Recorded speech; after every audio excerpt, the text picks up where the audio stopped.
Good evening. Welcome to another developer interview cast here on Game Wisdom for our Perceptive podcast series. We are recording this one almost at the very end of 2024. It is just right before the holiday season, and what better conversation to have than talking about Metroidvania design? As I have just finished writing the first draft of my book, so I am full of Metroidvaniaing to get to. But my guest tonight is an indie developer working on their take on a kind of 3D Metroidvania style title called Ends Reach. So, please welcome from Cuirass. Curious? My tongue is completely butchering it as we speak here, Yeah, but Cuirass. Curious, Yep. got it. So please welcome from Cuirass Entertainment CJ. How are you doing? I'm doing great. Thanks for having me. It's a pleasure to finally be here. Yeah, we've been having the ever popular runaround of time zones and, of course, holiday busyness kind of Yeah, getting in the way. But it's been kind of tough to squeeze it in. But it's great to have at least a few minutes here to chat with you. And again, I want to thank you for reaching out and wanting to come on and talk about your game and design, as I'm always looking for a guest for this series. So if you are a developer and want to come on and ramble about games, game dev, or anything else, please reach out. But again, it is great to have you on, and I guess to get the ball rolling for you, CJ, since this is your first time on, can you talk a little bit about kind of like what your background is when it comes to game dev? Sure. Yeah, I'll try to keep it concise a little bit, but I'm a professional developer, mostly focusing on Unity. So I worked in industry from like 2017 till 2023, I would say. That was mostly on like AR, VR stuff, some mobile games. I shipped a few of those. We can have a conversation. I watched your Balatro video before this, and we can, if you want to talk about monetization and stuff like that, we can have that Oh. conversation another day probably. But I worked in that industry, so I've seen a lot of it firsthand. And then in around the start of COVID, I started the Ends Reach project, and that was my shut-in project for the most part when work started to slow down. And yeah, I was a victim of some software layoffs. Um, I think 2023 would have been around, and I've been independent ever since. So contract work and freelancing, and I do development for um, hmm other studios, and I build apps for people and stuff like that. So it works. I can't complain. It would be nice to be back in industry, but honestly, the way that things are kind of going right now, I sort of want that pot to settle before I hop back into it. Um, hmm you know how it is. Like video game development is pretty tough in the best of times. So it's I 5 years ago I would have told you I have 20 people, 20 colleagues or friends in the industry, and I think I got like 5 left. So it is what it is. But the indie world is doing great, right? Um, even just like the kind of representation that we're getting at even the game awards and stuff like that, indies are starting to pop up pretty big. So I have a positive future on that, and that's kind of where I've been focusing all my effort as of late, is just kind of owning up to the independent development kind of role. Um, but in terms of like my professional world, I was mostly a system programmer, so kind of the core structural elements to a game or an app. Um, but yeah, and that's why we're here today. So Yep. And yeah, I definitely would love to have a like monetization live service like mobile game chat with you. yeah, That's easily like an hour to an hour and a half, like on top we of could talk everything. about that for a whole day. Honestly, Yeah. it's I've seen that change over the last 20 years. Right? It's hmm been it feels like it's give an inch kind of thing. Like it feels like it's gotten to the point where things that were unthinkable even 15 years ago are like totally normal, right? So Oh yes, yeah. Gotta be careful. We start talking about that, we will never get to yeah, Metroidvania. I won't change it too much there. So So, we'll stay uh, on topic. But so I guess my next question for you, CJ, is what is Ends Reach about? sure. So Ends Reach is kind of interesting. I only really started the Blue Sky marketing stuff for it recently when I made an account on there. But Ends Reach actually released in 2023, so it was a Atari VCS exclusive. Now, I don't know if you've ever touched that console. I have the controller right here. It's the No, official that Atari is. VCS controller. What year was that? This console, it's 2022, I think was the official launch for it. It was a Kickstarter console. So if you don't know where Atari's at right now, I guess I can start there before we get into Ends Reach. So they kind of like they had this weird phase where they were doing a lot of crypto stuff and a lot of I don't know what was going on. And then they had a CEO swap or something, and now they're pretty big on pushing indie games. Actually, if you look into like their discords and stuff like that, they actually are pretty good at getting indie games onto platforms where they can actually make some money. So that's kind of the start of this whole thing. So I had Ends Reach in a prototyping phase, and then reached out to them and got a dev kit, and then that kind of shaped what the game would become because I had a set console like with set specs and everything that I was building for. So Ends Reach is a 3D Metroidvania, but I would use that word really lightly. I don't really think it's a Metroidvania, and we were talking about that before this started.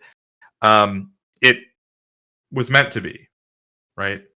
It was meant to be, and then it ended up being mostly a Zelda game, basically, I would say. And it's essentially, it's a 3D action platformer, exploration platformer, whatever you want to call it. You're in a space environment, you crash land on a planet, and you're trying to find like new items, new equipment, new powers to explore the environment and figure out why you're there. You're actually chasing somebody, but it's a spoiler if I tell you who that is. So you find more about them and find who they are and kind of uncover elements of your past and these other characters' pasts in this place. So it features, 3D combat, a little bit of button bashing, some magic, a lot of exploration and items and unlocks and things like that. So all the Metroidvania stylings are there. But I would say in structure, it's completely unique. I don't think I've played any game that's exactly like it. And when we get into our game design discussion, that's what I'm excited to talk to you about because the game's out, right? It's been out for over a year. There's hundreds of people that have already played and finished it. People have screenshotted their final time on the credits and everything to me. I've seen a lot of people who've proven that they've beaten it. And most people who beat it, and I don't know if this was just the audience, but most people told me it was like an Ocarina of Time style game. That's what everybody said.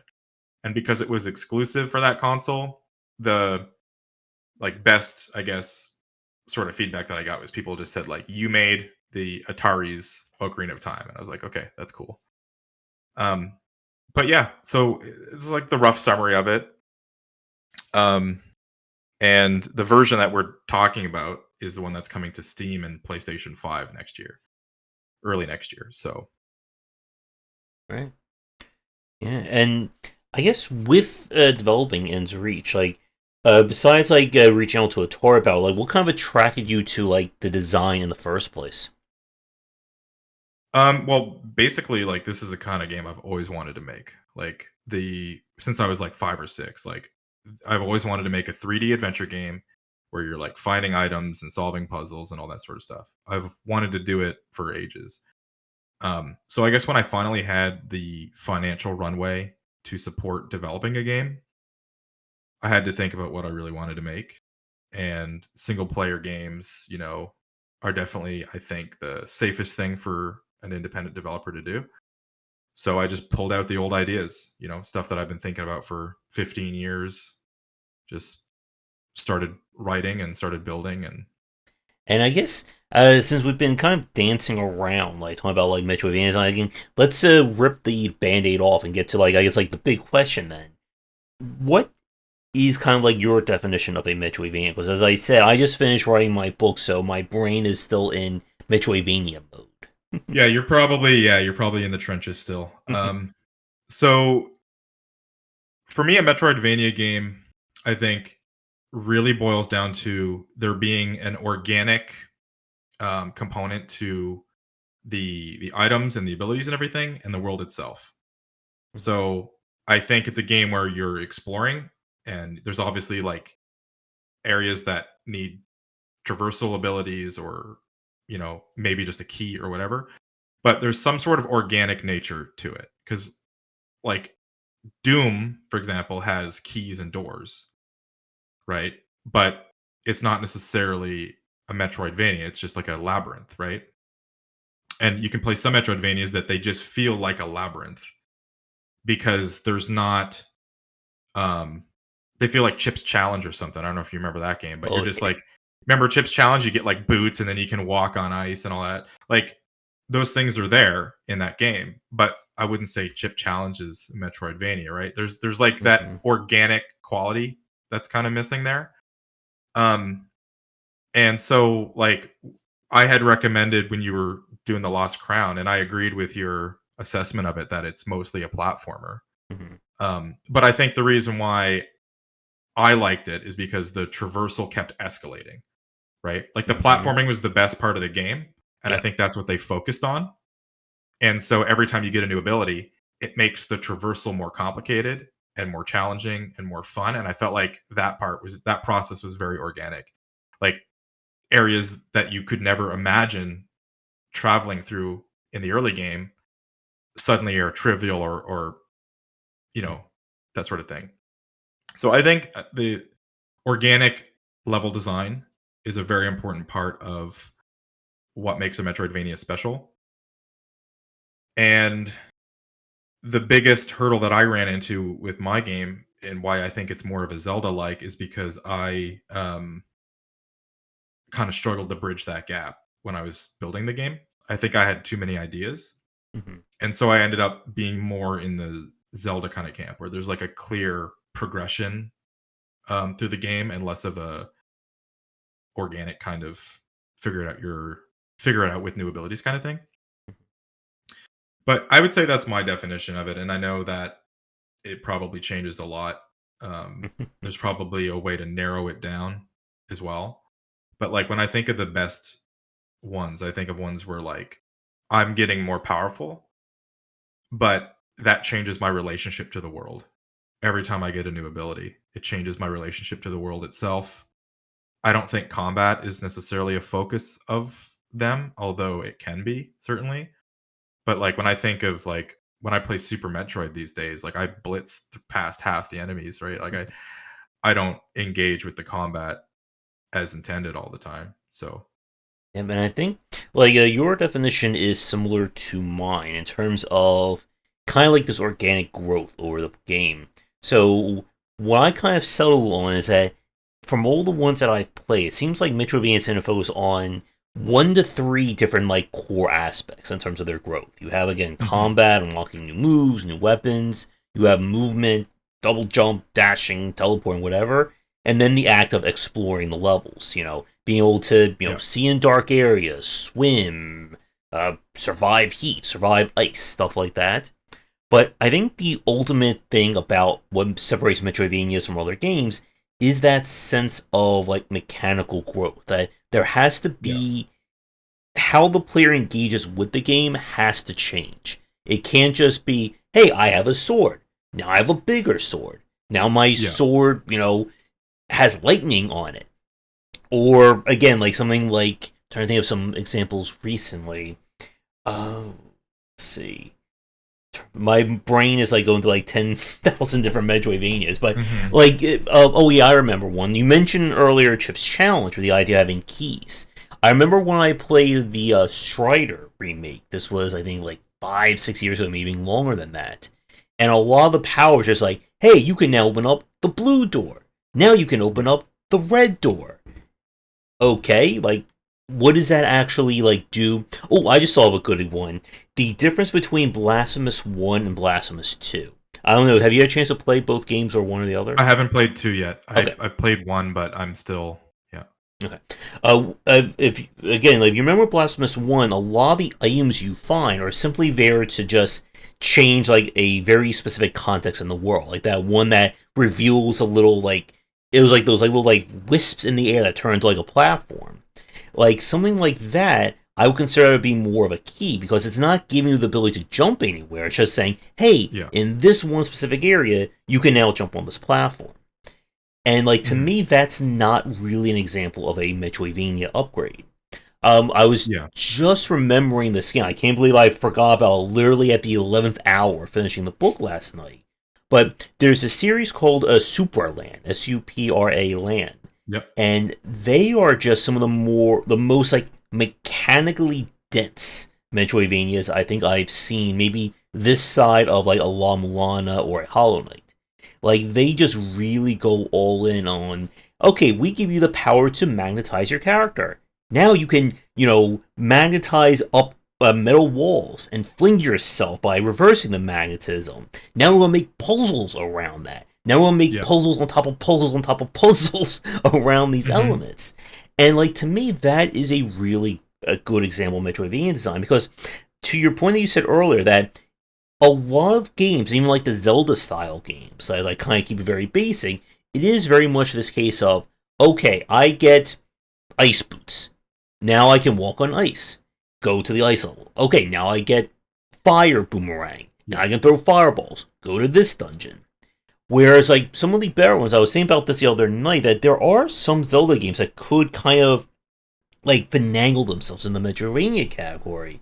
If you're introducing new abilities that then change how you move through the world, some we could maybe, like, lean into, like, Breath of the Wild, Tears of the Kingdom in that respect with how things can grow along those lines.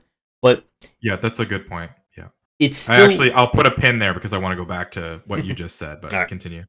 But it's still very much that case that it's very hard to narrow it down. I know we were having this conversation on Blue Sky that some people will just say any kind of action adventure game is a Metroidvania.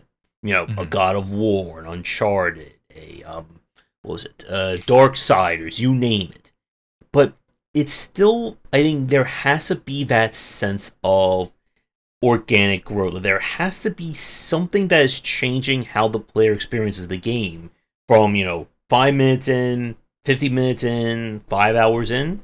Because if you're just doing the same thing from beginning to end, I don't really consider that to be a Metroidvania. Yeah. No, I totally agree. I think there's a specific relationship that you build with the world in a Mm-hmm. Metroidvania, and the best ones make that feel very fluid. It makes sense. Like when you get something, you're like, oh, the world has changed in some way because of something that's happened to me. Not Mm-hmm. just like, oh, all the platforms are upside down now, like that kind of thing. And that's like, it's a good point. That's why I would say Ends Reach, despite my attempts to make it a Metroidvania, I would say it's not truly one. And it's like you said, like I ran into the issue of I want to make a game that's Ocarina of Time and Metroid Prime, or Mm-hmm. something like that in the 3D realm, and I want to push them together. And what I learned is that those ideas are actually fairly incompatible in Mm-hmm. ways that you don't entirely expect. And one of them is like, let's look at it from like a bird's eye view. Okay, so what is a zone or an area in Zelda? Right, it's typically like there's like a hub with some characters. There's Mm-hmm. like an area that is like a little open, like if you think of like Zoro's domain or something in Ocarina of Time, right? There's like characters you can talk to, progress the story. There's like a shop, and then there's like an area with some gameplay where you might do like some random mini games, and then there's a dungeon Mm-hmm. in that area as well. So there's a core problem right away in trying to make a game that's like Zelda, old Zelda, mind you, which is that there's going to be like a clear linear progression in some way, and the item that you need to progress is usually in the dungeon that you get it in, right? So like one of the core issues that I ran into, it's like, okay, well I have all these blocks that the player needs to be able to break. But I also need to have a temple boss. So I'm designing a temple with puzzles and like a flow and like a path through the dungeon and keys and gates and all this sort of stuff. And then I'm like, well, how do I stop them from getting to the boss? Well, all I can really do is lock the boss behind something that they don't have yet, and they have to find a way to get it in the dungeon. So what I did with Ends Reach was I went even further, and I added some open world elements. So in each dungeon, you need to get blueprints, and then when you get the blueprints, it automatically creates the weapon that the blueprints were meant to create, and then now you have the dungeon item. And these blueprints in almost every dungeon, I think, are you can sequence break to do them. So there's not necessarily one that's like the first one you get and the second one you get. You can kind of do whatever side of the dungeon you want first. And that's part of the game's design. So it was like trying to make a linear dungeon where the player might not do it the same way every time. So I think the design problem that I ran into was pretty obvious right away, which is how do I make people actually first, how do I make encounters that they actually want to fight the enemies instead of running past everything? Mhm. So there has to be some sort of linear design and like doors that can be locked by enemies and stuff like that. And then second, how do I hide something from the player in a dungeon and still have it be, a Metroid style game? So ultimately what I ended up doing was I just made everything a weapon. I don't have I have upgrades to the character's suit that will give you like jumps and different things like that. But for the most part, most of the items you're getting are weapons, and they affect the environment in some way. Like if you have an ice sword and you swing it over water, you'll make ice platforms and things like that. So this is something that when I get around to the sequel, I want to revisit this and make it feel more organic. And the reason I put a pin in your Breath of the Wild comment is because I had an epiphany when I was playing that game. I'm not a huge fan of that game personally, but when I played it most recently, I had an epiphany where I was like, I think the perfect Metroidvania would be a game where every time I get a new item or a new weapon, the way that I view the world entirely changes. Like there's Mhm. vines, let's say, on a tree, and like now I can set them on fire, and now everything that's a vine can be set on fire like in a sandbox kind of way.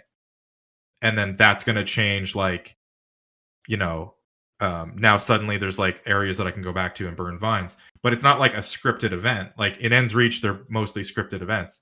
But like in an ideal game, I think it would be more like Breath of the Wild, where you're like, well, now I can set vines on fire or whatever, and now you can re-explore the whole environment and feel like a kid with a new toy. Mhm. Like, what can I do now with this?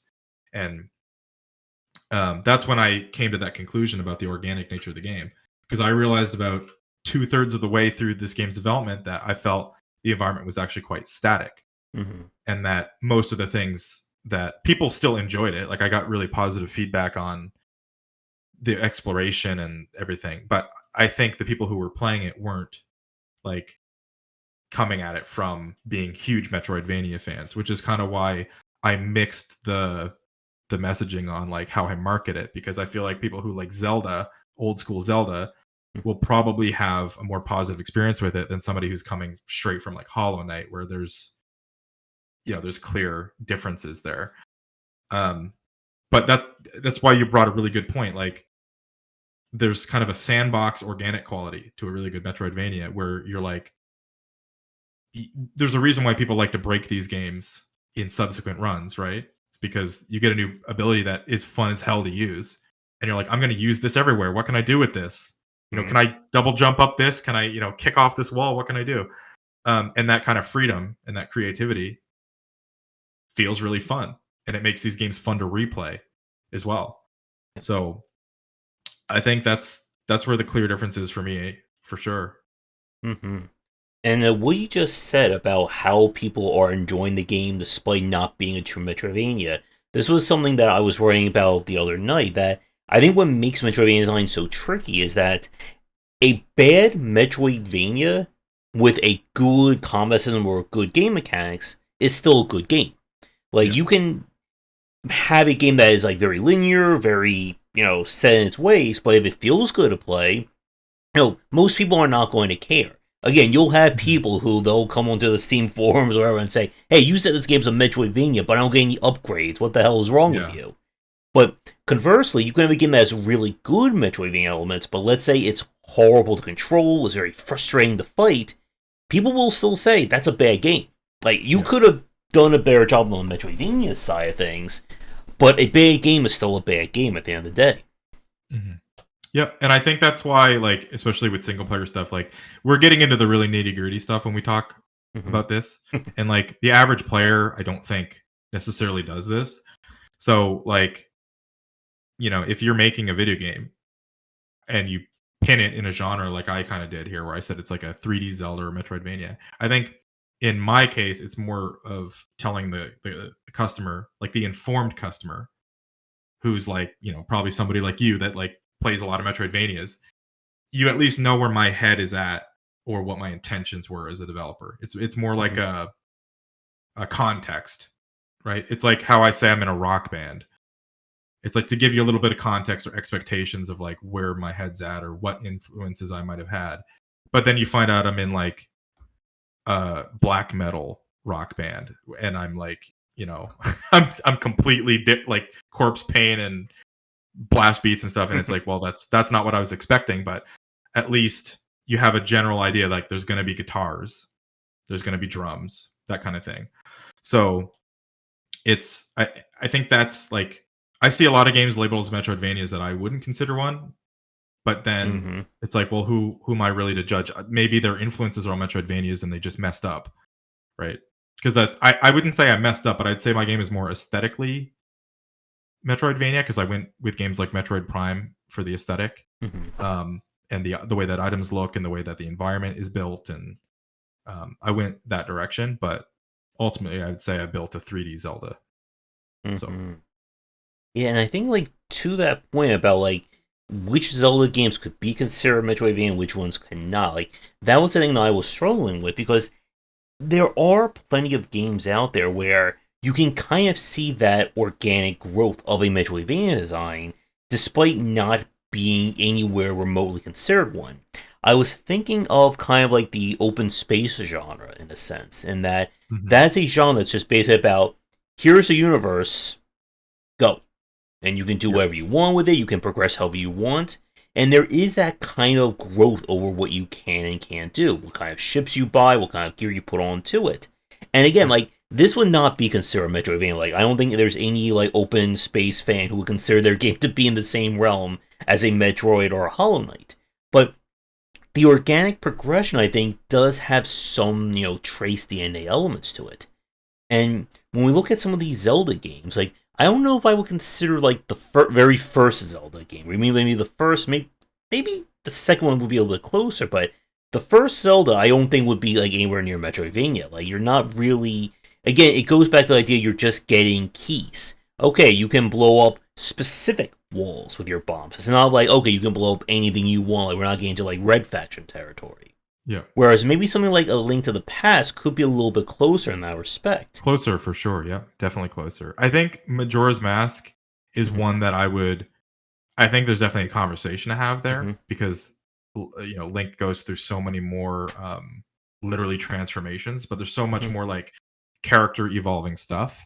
And like, you know, for example, you'll pick Goron Mask when you want to traverse through a field, because you'll go like really fast and when you're rolling. So like, and then there's like a ramp, and it's like, well, how do I progress here? Oh, well, I need to roll over the ramp. Like, that's much more in the Metroidvania style than anything else in Zelda, I would say, because like Goron Link is a character with a move set and with strengths and weaknesses, and there are parts of the environment that Goron Link excels at traversing or is required for traversal. Same with, you know, Zora Link and swimming, right? Like, you can swim as normal Link, but when you get the Zora mask on, you can cruise and you can go deep underwater full speed, and there's like, you know, so I would say, to me, that's what I based Ends Reach off of at the starting point, because I felt like that was the closest, in my opinion, to a Metroidvania because of the masks and what they do to your character. Yeah, and I mentioned like that kind of like offshoot of Metroidvania, and when you have kind of like character transformations or character swapping. There was a Berserk Boy that I think came out last year that would be kind of similar to that. One of my favorites was Demon's Crest from way back in the day. Yep, Demon's Crest, yeah. And like those I think do a good job of having that kind of like Metroidvania DNA to them. It's not necessarily a case of like the players will just completely grow in all kinds of different directions. It's just basically, okay, which form do you take for this, for this, for this, and having those different strengths and weaknesses play out. Mm-hmm. And I want to kind of like touch a little bit more on the level design aspect of it because I think this is where a lot of developers tend to struggle with this idea of Metroidvania design. Because as you said, like if we look at things like purely from like a Zelda or 3-action adventure standpoint, it is very much that case where each dungeon is its own, chunk, is its own like kind of separate little microcosm in terms of the environment, level design, enemies. What we typically see out of good Metroidvanias is this idea of this like kind of like evolution. That what you do in, Area 1 will predicate the design on Area 2. And Area 2 will borrow, or Area 3 will use elements of Area 2 and Area 1. It was why I think I spent a lot of time talking about Hollow Knight in that respect. That as you go from like all around the world, you can see how the later areas integrate more of the elements you would pick up in the earlier levels. It's not a case of like turning those specific things off. Because I think that's something that we see from a lot of the lesser like Zelda dungeons, where it always comes down to what is the, tool of that dungeon, and that's the only thing you're really going to use. Yeah. Whereas with something like Hollow Knight, and again, like I think I lost some of them times I mentioned the White Palace in my book. Like, what made like the White Palace such a brilliant aspect of platforming is that it basically says, okay, all the movement tech and all the upgrades you've picked up, we're combining them all. Like, here, go do everything that you've learned. And that was like one of my favorite sections in the whole game because it just felt like, okay, everything it's like that climax. Yeah. It's that great, like, I always use the term, like, final tests for a lot of Metroidvanias. Like, what is the final thing? When do the gloves come off? And in order for that to work, there has to be that kind of progression. You can't just be saying, okay, this dungeon we're only going to be using wall climbing. This dungeon we're only going to be using dashing. It has to be this, okay, we're going to be start putting everything together. And it's very hard to build a level design like that. Because I've said in the book, it's basically, you have to be growing and evolving your level design from section to section. It's not a case of, okay, now it's a little bit harder. It's now of, okay, you've taught the player how to do wall jumping. Integrate all that into your level design. Okay, now you've taught the player how to air dash. Now integrate air dashing and wall jumping into your level design. Yep. You said something just a moment ago. When you mentioned the tool for the dungeon sort of thing.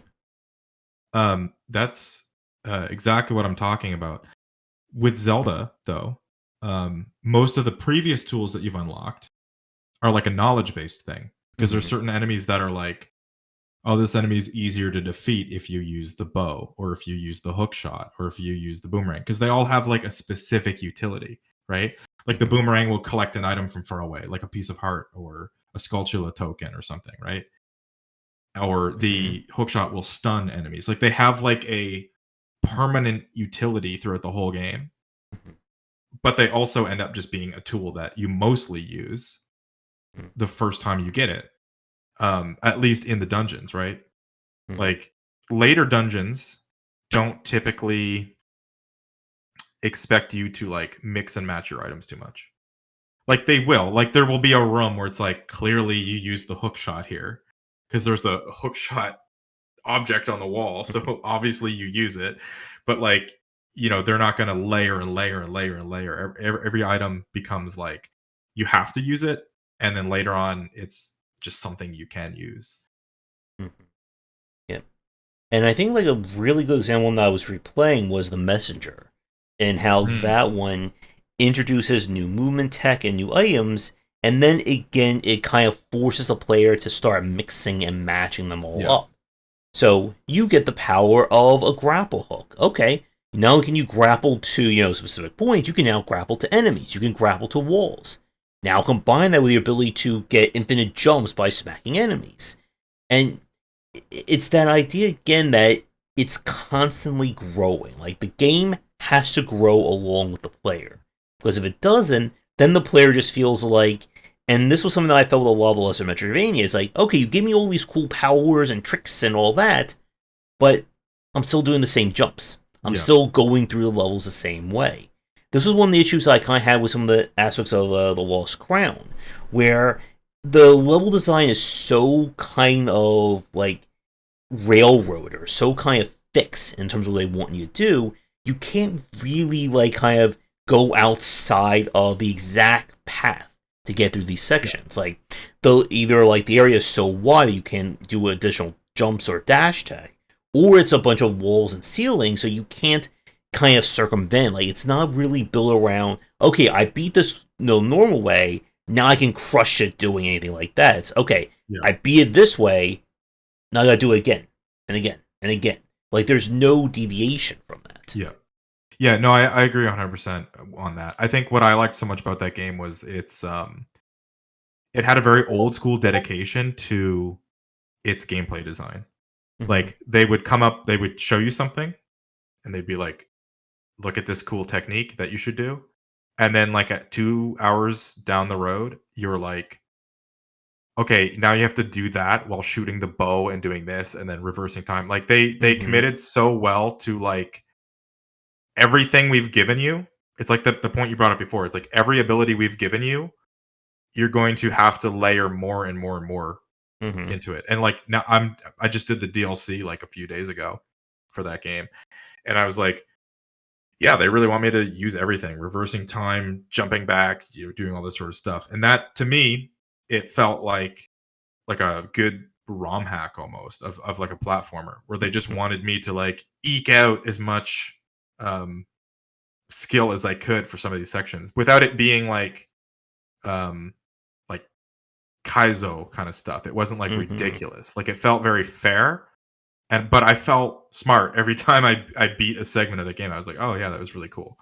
Yeah, and I think like to that point what you just said there is a very important aspect of like kind of like the appeal of Metroidvania design. This idea that I just figured out this crazy combination that if I can climb on the wall, drop, dash, double jump back up, I can now do this like that ever like weird maneuver, kind of like a drop and go like that. Like what we saw like Celeste made use of a whole lot of those. And Celeste is one of the games I often compare when I was talking about Prince of Persia. Yeah. And it's very hard, I think, to get that feeling into the player. Like a point that you brought up a few minutes ago that I want to like really like kind of extrapolate or build off of was the idea of having an interaction with the environment. You mentioned like fire, and which is funny because I actually mentioned fire in my book as something you could use like that. And it really leans like to like really muddy the waters of Metroidvania design. A lot like when I think about good Metroidvania design, I think we can also apply to immersive sims. This idea that you give the player this ability. Let's say it's to create water jets. Okay, let's say I can use water jets to put out fire. What about if I can use it to push something up and jump on top of it? What if I create a mock cannon where I set up a water jet on a wall and shoots a crate and the crate hits an enemy or hits a wall and breaks the wall? Like it's like this kind of stuff that gets very crazy. Yeah, and I think the more that you can actually make that part really fun is like that's the golden spot, right? Like I think back to Half-Life 2 a lot. And I did even when I was making this game. And this is kind of like that Half-Life 2 test. Like, is this puzzle more inventive or interesting than something I saw in Half-Life 2 like 20 years ago? It's probably not, because that game, while pretty simple to look at now, like everything felt really cool. Like you lift up a box, you move a thing, you like put a barrel underwater and it fills with water and sinks, or it like if it's different kind of barrel, it will rise and like lift a box, and there's like all these different environmental interactions that like they were revolutionary in 2004, or I think that's when the game came out. But like if you did them in a really good Metroidvania today, they would still feel revolutionary because it's just good game design. It's still good, environment design, good system design. And I think that's one thing. If I can, now that my game's been out for a while and I'm kind of doing the definitive edition of it. Mhm. Like, I want to move on to a sequel because I've learned so much that I feel can't be packed into the systems that I wrote. Like, I can't remake the first game with the feedback that I have. I have Yeah. to move on, right? It's like I know what I want to change, so I want to just kind of polish it and move into a sequel, that kind of thing. And part of it is like that, right? Like having an environment that is actually fun to interact with and is actually more organic. And I realized that like nearing the end of development when I already had a release date, which was my own doing. I set a release date, but there's a million reasons for that. But I had a release date set and agreed upon and everything, and people were expecting it. So I was like, okay, well, we'll do that. But I immediately started writing the sequel, like design document, started putting in like what's going to be improved, what's going to be, um, what, the world design mistakes and positives were probably the biggest learning experience. I Mhm. think I did a really good job of teasing things, but then not necessarily fulfilling them.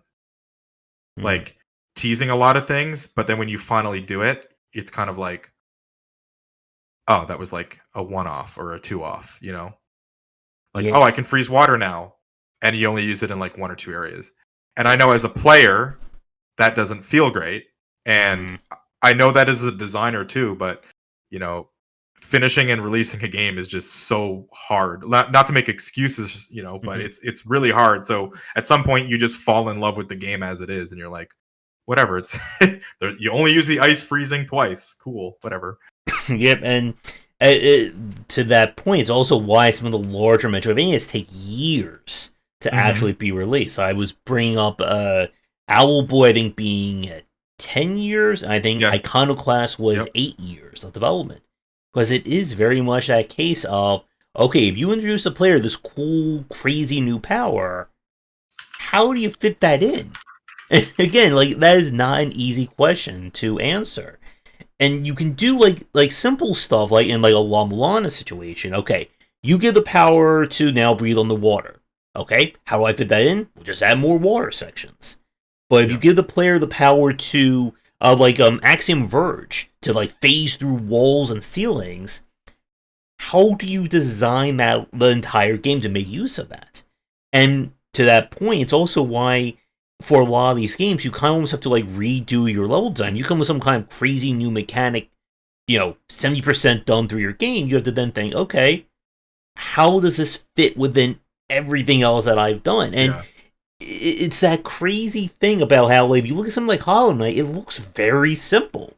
Like you're You're not. setting off alarm bells for me because you're starting to touch on some of the things that I put in the design document for 2. Yeah. Without spoiling anything, I do definitely really want to hit that exact thing where it's like, the kind of like the reveal kind of idea where it's like, Mm-hmm. um, you'll you get the player kind of engaged in something, Mm-hmm. and then they understand how the game works, and then you like pull it out a little bit, and you're like, no, this is actually how the game works, like that kind of thing. Mm-hmm.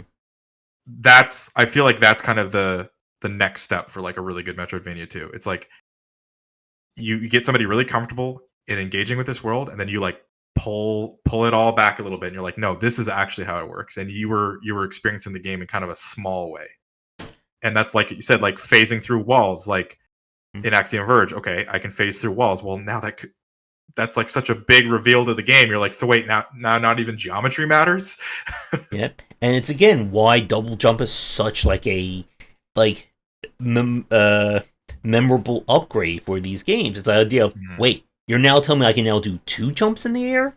All those ledges that took me like 5 minutes to like do like single jumps, I can just go like that too? Yeah. It's like, oh my god. And when you brought up like pulling the world back, it really reminds me again of like how a lot of people felt with Breath of the Wild when you get off of Mhm. like Tutorial Island for that first time.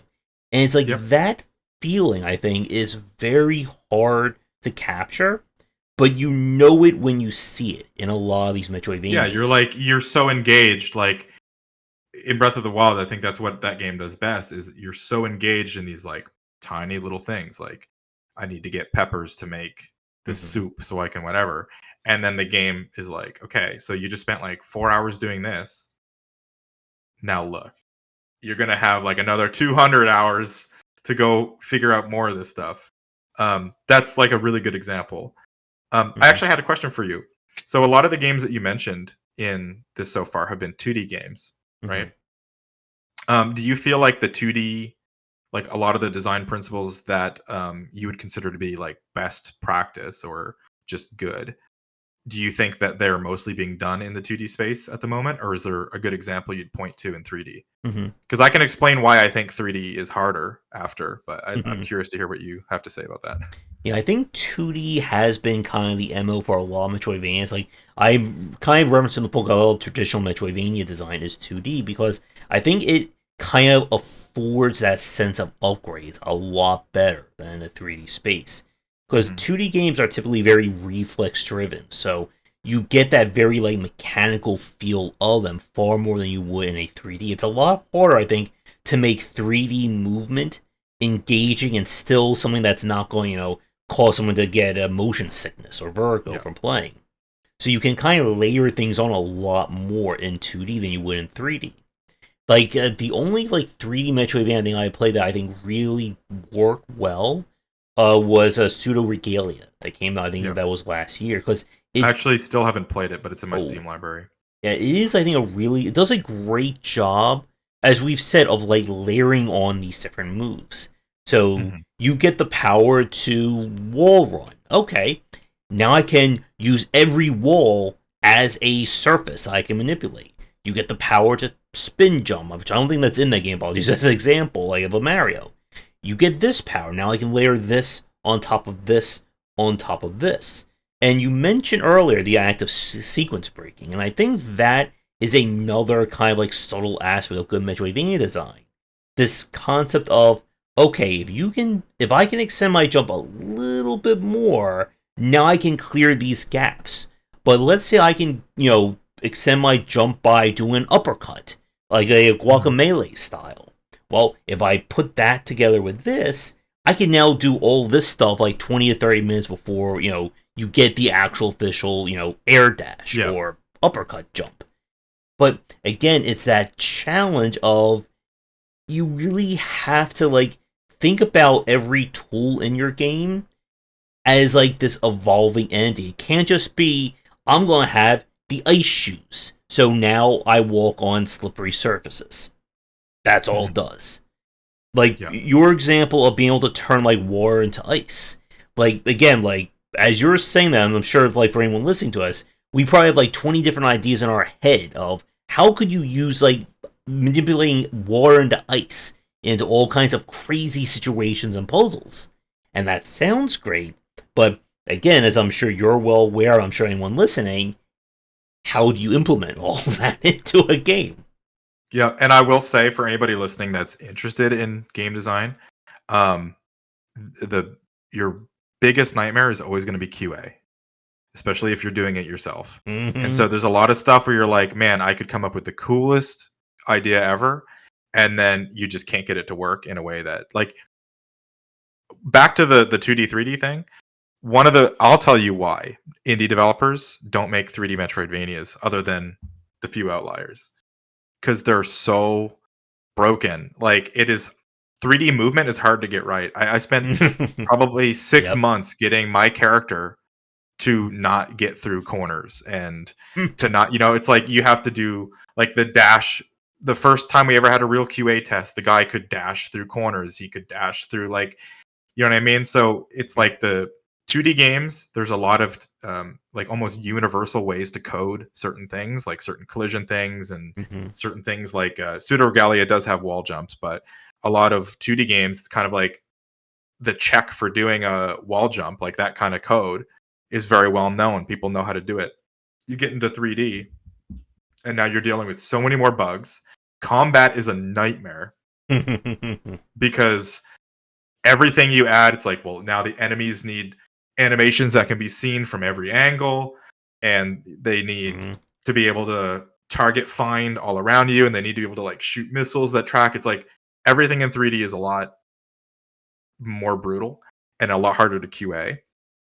And like I will say that is the biggest reason why things that could have been really cool didn't end up happening in the first game, because at some point you are just amazed that your game works and that people can get to the credits.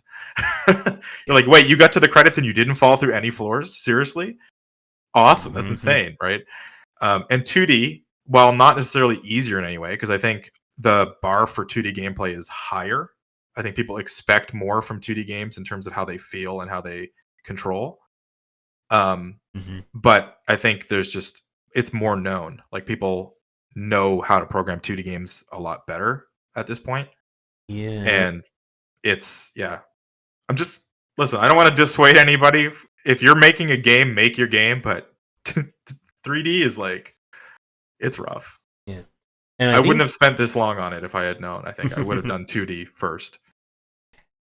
And I think to that point about like 2D, like there are so many examples of it, but the challenge then is how do you elevate that to something that someone hasn't seen before, something that's entirely original. Like if you look at something like Shovel Knight, Hollow Knight again, what was some other good ones?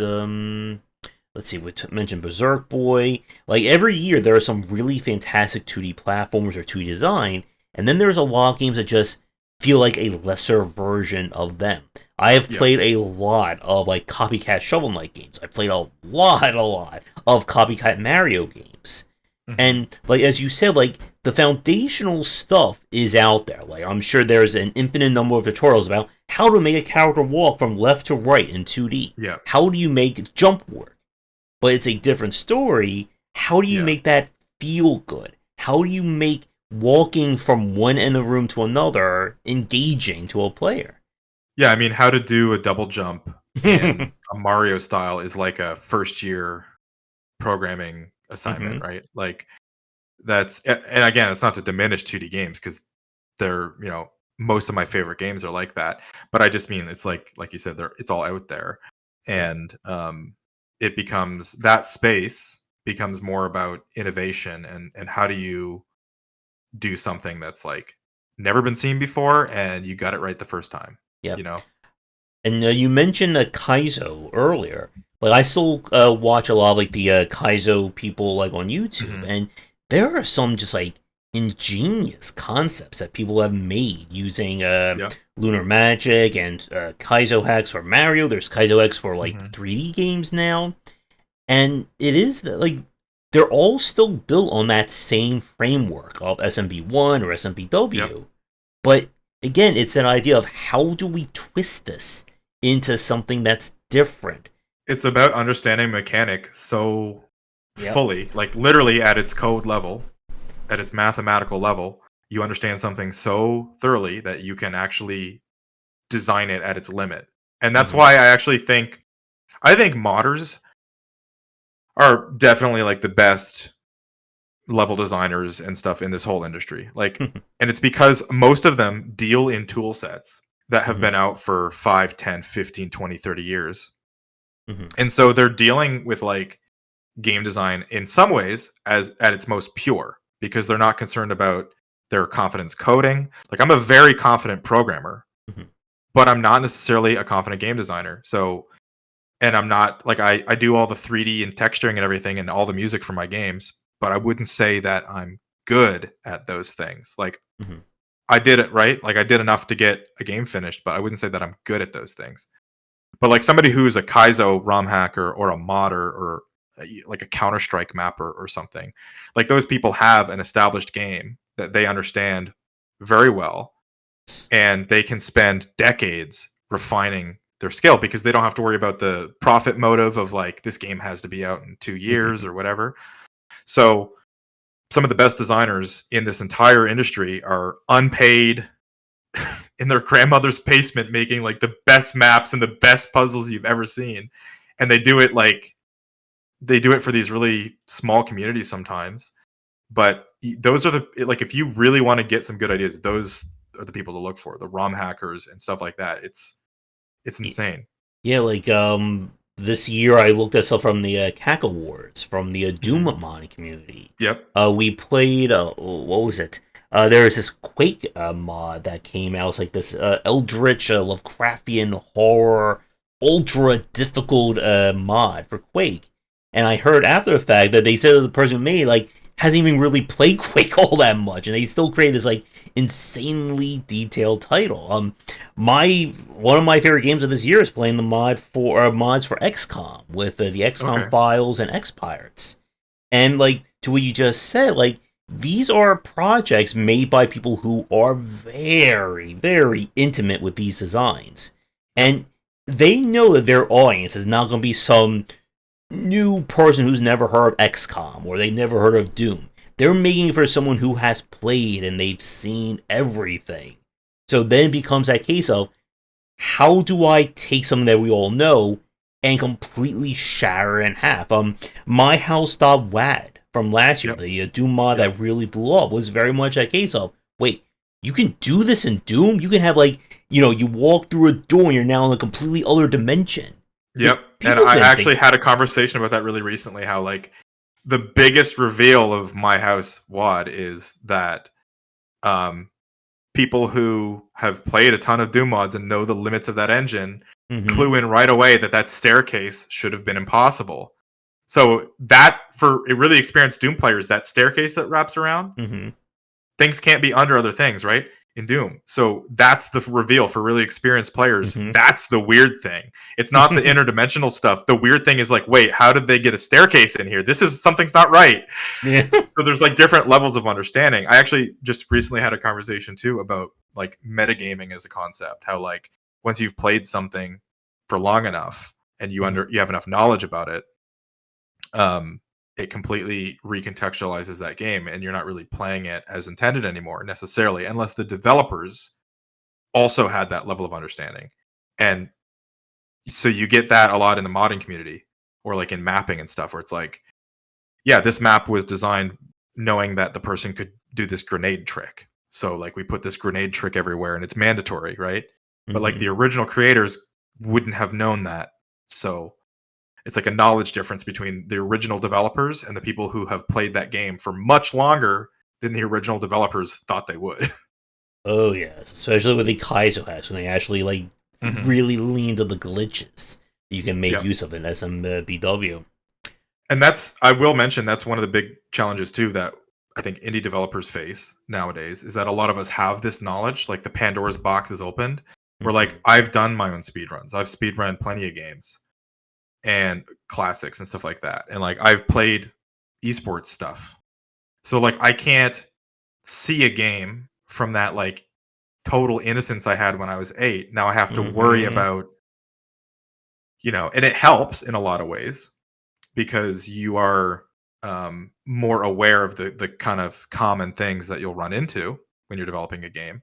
But it also can kind of ruin some things because you forget sometimes that sometimes some of your players are just that innocent where like they talk to an NPC and they like read everything and they like care about everything and they're like really engrossed in your world.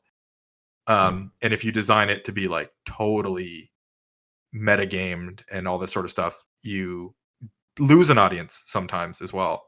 So that's where we're at, I think, with this art form is that we're kind of some people are pushing that boundary of like what can you achieve in a game with known mechanics, and then other people are kind of going the total opposite direction where they want to tell narratives and they want to tell stories, and we're kind of seeing like both a bigger branch apart in those worlds, but also we're seeing games that properly merge both, where you have like incredible mechanical depth from somebody who's clearly known how to play a lot of games with narrative as well. So that's fascinating to me. It's crazy. It's crazy watching games evolve because I feel like we're just kind of cusping in now into when some of the best games ever will be made. Mhm. Yeah, and it's that risk I think of how much like meta or how much like preconceived or already Hmm. established stuff you put into your game because you'll Yeah. have someone who has never touched the genre before and they'll try your game and be like, well, how am I supposed to do this? And you're like, oh, you just do a triple crouch jump up into a wall jump. And they're like, what the heck is a triple jump? I don't even know what jump is in this game yet. Hmm. And Yep. it's very hard to walk that line, especially with a Metroidvania, because again, you're building a Metroidvania with each element being layered on top of each other. So if they don't understand A, they're never going to understand B, C, D, E, and F in your game. Yeah. No, Um, for sure. And I think we will probably have to wrap up here in the next I few was minutes, just but about to. I'll just cycle back to one more point, I guess, since we're originally talking about my game. Mhm. I will say Ends Reach was definitely because of the audience that I had, where I was building it on Atari VCS, which is a niche console with like 30,000 users total. Mhm. And I was the first 3D adventure game on that platform, I think, and the first Metroidvania-ish style game. So I intentionally designed it that the game could definitely be somebody's first foray into either of these genres, Mhm. and not be like completely confused. Like a lot of people beat it who definitely haven't played any of the games we talked about tonight. But then there were some people who had, and they noticed the nods to those games. So I definitely think that my game was meant to be in that kind of like early Nintendo space where this could be an 8-year-old's first 3D adventure game, Mhm. and they fully enjoy it. But it does have a bit of that metagaming knowledge where like there's definitely stuff that I knew about that I was able to squeeze in there and like stuff like that. But I chose to make it accessible for that kind of reason you just mentioned, where it's like I didn't feel comfortable with my first commercial game making something that was going to be like, you have to have like 10 years of knowledge just to jump into it. Mhm. And that's why I do think some games are getting better at that, though, where um, they add that little extra somewhere else for the people that have a lot of experience with it. Mhm. Um, one of them, the Metroid Dread sequence break, I think, is a really good example of that, where with the bombs. Mhm. I don't know if you've done that, but there's like, if you're experienced enough to realize that the sequence break is there, you get rewarded for it with like an extra cutscene and a quick boss kill. And Mhm. that's the developers nodding and saying like, yes, we know what you did.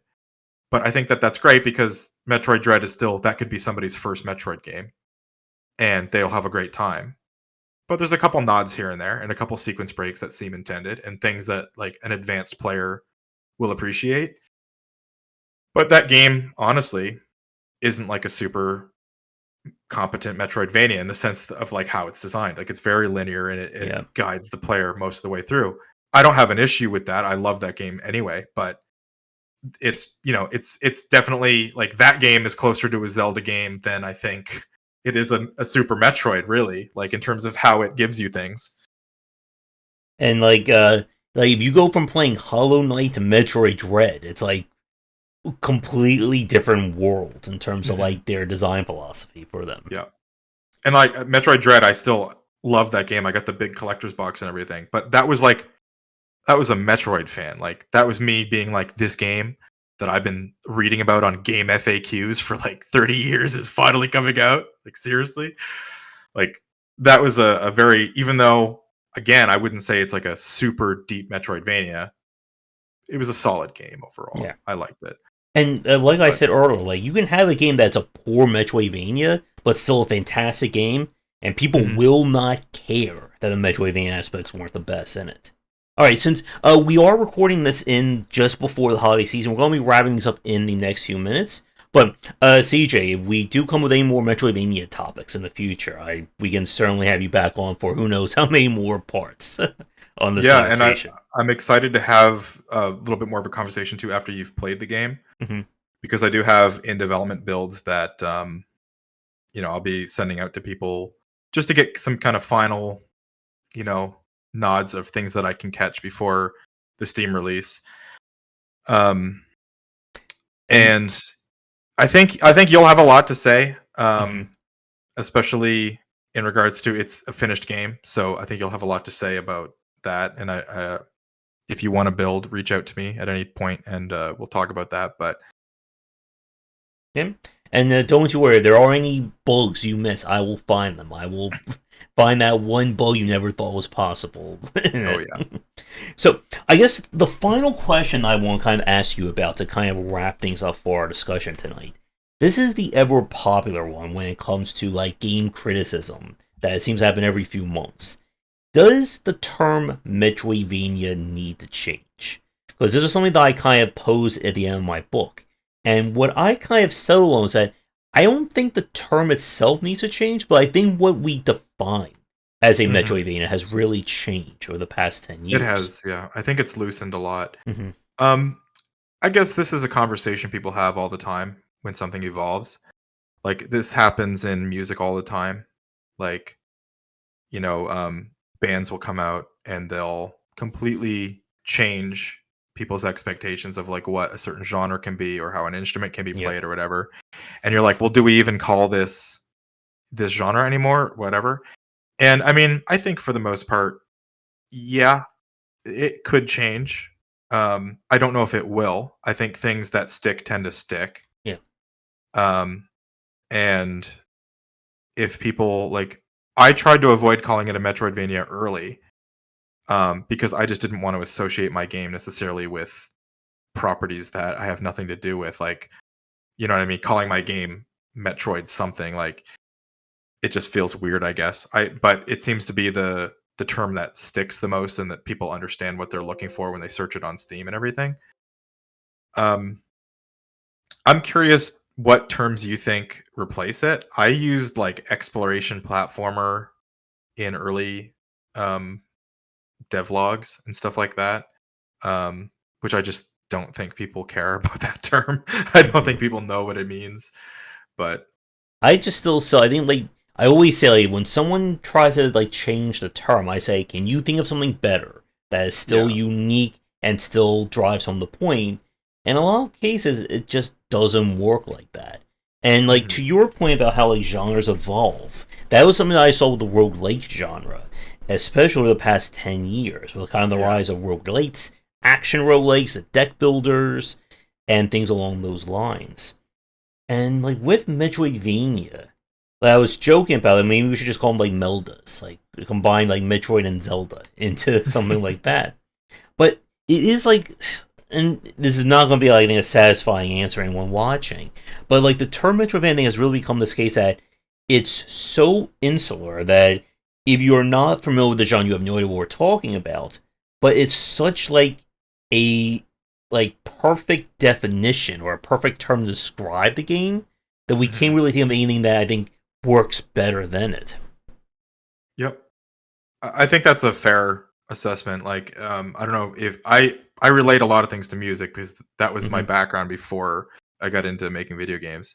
But like, it's like the gent genre, like the eight string kind of heavy stuff. Like that term was made as a joke because somebody was just describing how their guitar sounded.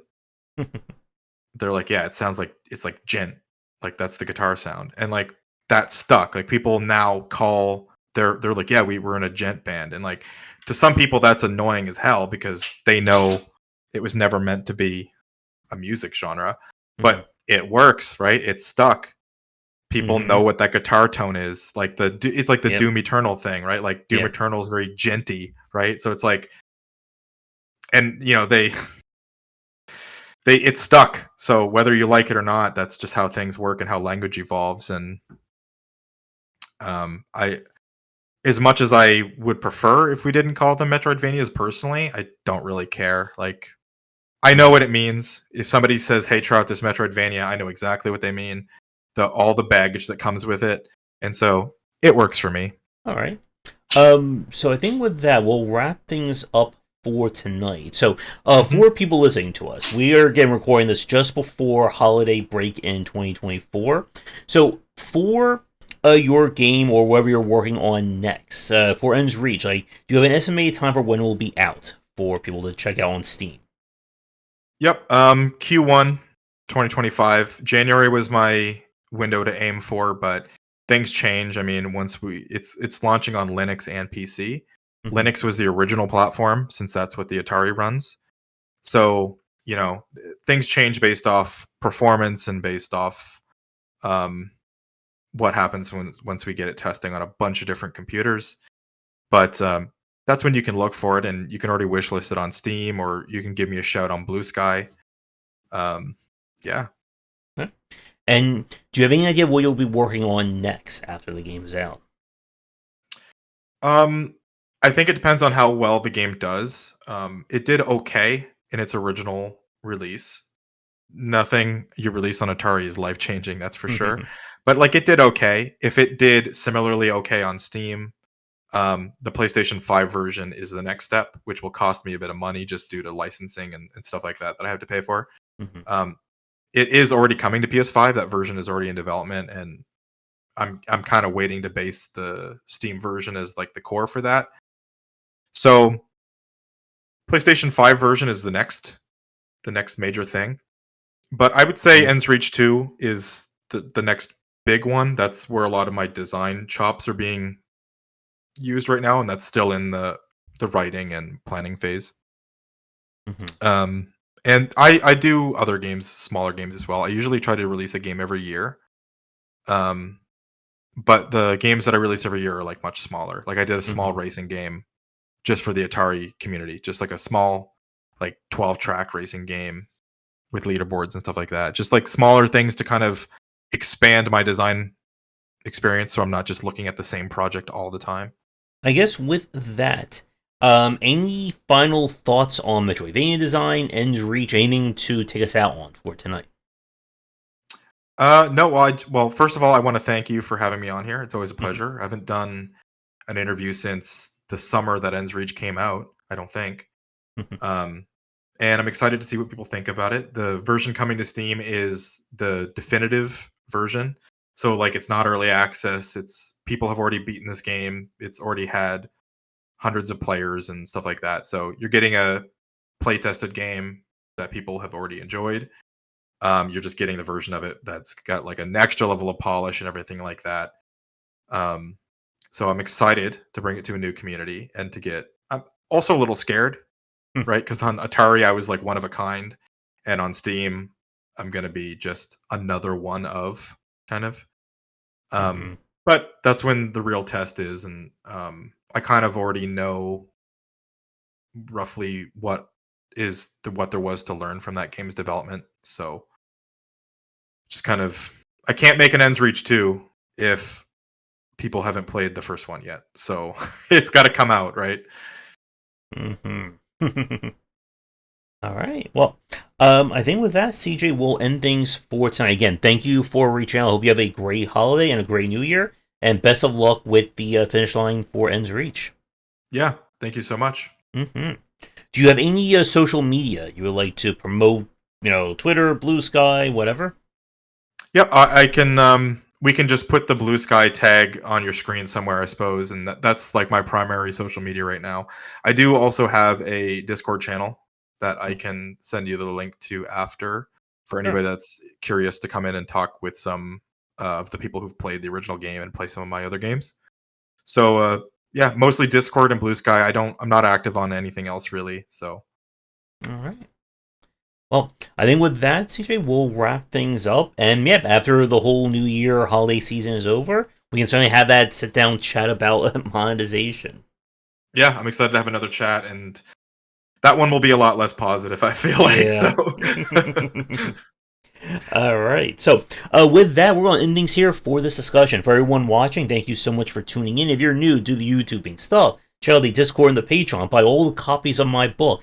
Pre-order all the copies of the Metroidvania book, which hopefully should be available or up for pre-order by the time you're watching this. And again, if you are a developer or a teacher, anyone who's interested in talking about game dev or game design, if you'd like to come on, please reach out. All my contacts are up there, down below, and all that. So, for those of you watching, thanks again for tuning in, and come back for daily discussions on game design here, and on Game Wisdom, where you some of the art and science of games. And to our next chat, have a great night.